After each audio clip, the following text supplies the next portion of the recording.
This video sponsored in full by Smelling Good.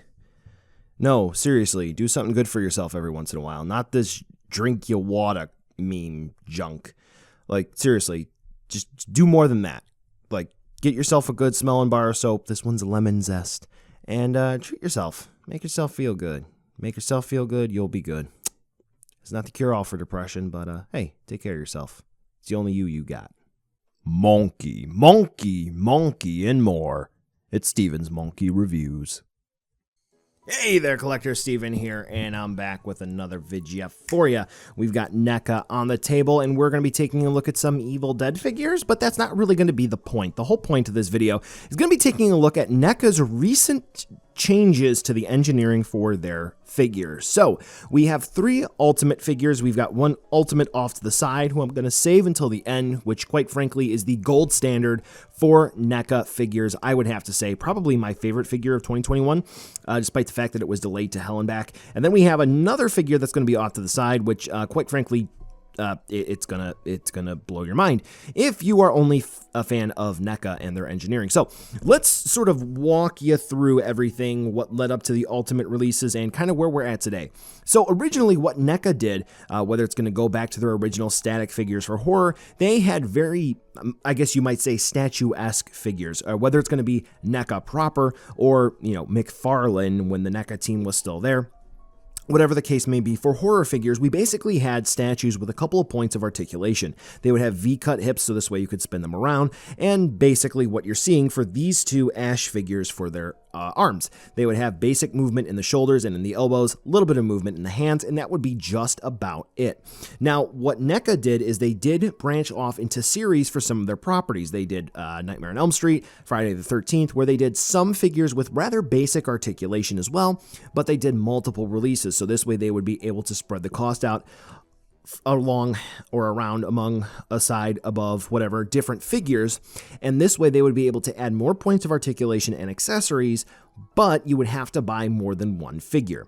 Then we had the first Ultimate figure, and that would be Freddy Krueger from the original Nightmare on Elm Street.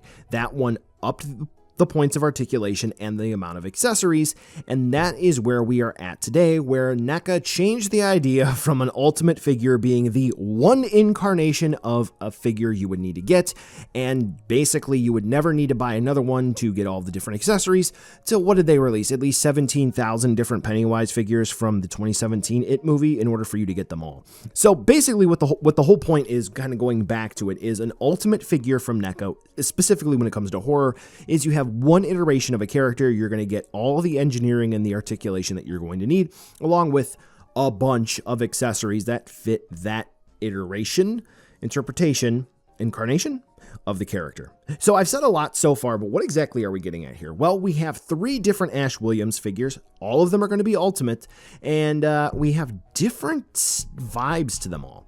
So we have the Evil Dead 2 Ultimate Ash here, and the range of articulation is rather limited. It is definitely an improvement over the NECA figures that were released at the time.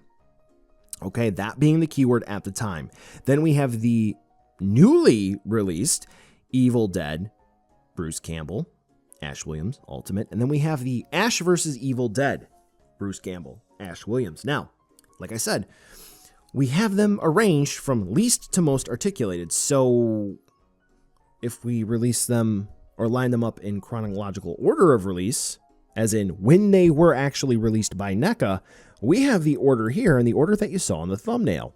So what's going on there? What happened? What is NECA doing? Okay, so again, back when NECA sort of first started off and they started making their horror figures, again, whether it was technically under McFarlane or whatever, we had very statuesque figures. Then the first Ultimate figures, they were basically just like Ash here. We had very basic arm articulation in the shoulders, single elbow hinges that incorporated a swivel, little to no wrist movement, okay, basically just pegs where the hands plugged in. Hips were on a system that, quite frankly, I liked if you knew how to work them.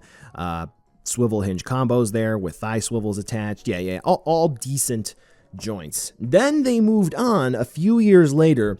In late 2015 into 2017, they utilized double elbow hinges, and that sort of kind of not really became the standard for their Ultimate figures. Now, with that being said, they unfortunately had the idea that some folks have, if you do it, then you just do it, and that's pretty much it. Meaning, if you put double joints on there, then that's what people want, and that's what people are going to buy. Just sort of like the mentality of, let's say, if Nintendo makes a Mario game and it doesn't sell, it's because people don't want Mario that year. No, it's something that happened in the game that was bad. No. Okay. So for Ultimate figures and the double hinges, we had the Casey Jones figure that was included with the Raph in Disguise. The double hinge elbows looked atrocious, okay? A lot of people complained about those. Ultimate April O'Neil, she had double hinge knees. Those looked terrible. And people were very vocal about that.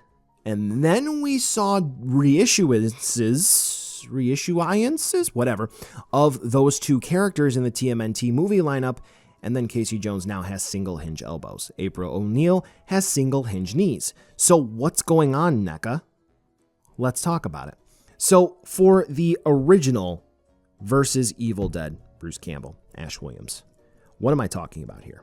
Well, first and foremost, let's go ahead and take a look at the heads here, right? So actually, this is where NECA really did improve. Instead of just a peg, that Bruce Campbell has a ball joint for where the heads plug in. So very cool. This guy actually does have a little bit of a standing issue. I think his feet are just a tad bit too small, but it is what it is. Come on. See, we actually have a ball joint, where that is where some Ultimate figures are really excelling right now. So we do have just a little bit more articulation there, a few more points, but let's go ahead and take a look at the arms. For the modern day Ultimates, this is going to be found on Frankenstein, RJ McCready. Yeah, so we do have the usual swivel hinge system, which is fine, except for we get chicken wing arms. But for the elbows, we just have single hinges and then swivels. The swivel isn't an issue, but let me go ahead and leave Bruce just like this. Ash is going to be just fine like this. Oh yeah, by the way, they did upgrade the hands to include swivels and hinges, which is good, but compared to what we had previously, depending on the lack of options for hands, it doesn't really quite matter. All right, so you see the range of movement there.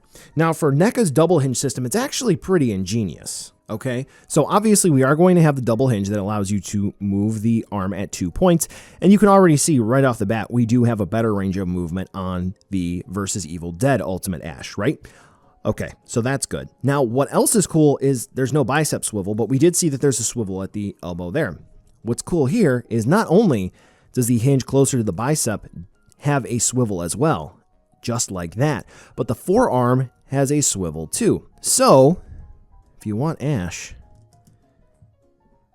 to do a little bit more movement there, you can get that to happen. That's not an issue. Again, the hands, they could have been better for this time frame, but there are some figures that do have the double hinge system that have those types of wrists. So NECA can do that. Also, what's going on with the waist joint? For this Ash in particular, I mean, he can lean all the way back just like that with little to no problem, right? This one, just at that waist joint, you really got to pop it out, and he doesn't really have much better range of movement. It would help if they were more so in focus, wouldn't it? Yeah. And then also leaning forward as well. I mean, that Ash can just lean all the way forward, where this one, he really can't without the help of his hip joints. Legs are basically going to be the same. Yeah. So what's going on here? It seems to me as if NECA is simply listening to the idea of some figures not executing the look of double hinge joints very well, and they are unfortunately regressing their articulation instead of moving forward, which really does defeat the whole purpose of the Ultimate format of their figures. So way back in the day, what NECA really wanted to do was eliminate the need for the series format that they had. They wanted to get rid of the idea you had to buy 2 or 3 part 3 Jason Voorhees figures, so this way you could just skip that. You can buy one figure at a little bit of an increased cost, and then you would just be able to display one Jason with different option parts, and you can swap out the parts just on a whim if you wanted to. But instead now we are paying for fewer joints. We're probably going to get another Ultimate Ash Williams from Evil Dead, which, okay, battle damage, But then that immediately goes back to the series format, where this is realistically speaking series 1 with basic articulation. And then we'll get a series 2, which is going to be battle damage, basic articulation, and some more accessories. Basically, again, that's what, the 17th time I've said that in this video? NECA's gone full circle. We have fewer points of articulation. We have more releases for their Ultimates lineup. I can't tell you how many Pennywise figures I have, compared to one solid, amazing release where we have plenty of accessories and we have great articulation. Maybe a couple of things need to be fixed here and there, like small featsies that can be improved. Yeah. Now, some folks, again, are saying that the double hinges look awful and they can't be used well. Well, okay, it's an anime figure, but no. The point stands, you can have double hinges that really do not break up the sculpt of a figure, and it still looks good. And quite frankly, if you want a statue, you can go ahead and you can buy statues of pretty much all of the characters NECA is doing in Ultimate format. Those existed. NECA's going back and tackling some very important stuff now in action figure format that collectors don't have. And by the way, this guy is probably the most well-engineered figure NECA has ever made. The joints are fantastic. He looks phenomenal. Double hinged elbows. Could use double hinge knees very, very well. But, oh, he doesn't. He could use them, but it was an opportunity. It was an opportunity. And if you are telling me, if you own this figure, that he is anything short of amazing, stop lying to yourself. This, NECA, you can stop. You've done this. This is your gold standard. He is phenomenal. He is amazing. He is fantastic. Probably my favorite of 2021. No more of this. More of this. You can do it. I know you can. That's the video. I want to hear your thoughts down below. What do you think of NECA degressing with their articulation and their engineering? What are your thoughts? Are they regressing? Maybe that's the better word. Are they sort of going backwards with their Ultimates lineup? Are they going back to the series format, but just not really telling anyone what their plan is? I don't know. The signs are there.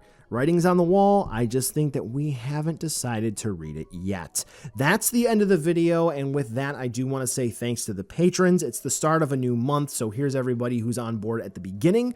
So if your name is not on here, there's always a chance for you to join up, and I got a few spicy posts coming up on Patreon, so keep your eyes peeled to there. Now, here's the real end of the video with the end card, so this way you can check out all of the figures that I've reviewed today. I do have videos of them up, so definitely check them out. And like I said, that Jason is just phenomenal. If you don't have it yet, what's wrong with you? You got to have it. All right, thanks again for watching. Catch you in the next video. And I'm excited to read your comments. Drop them below.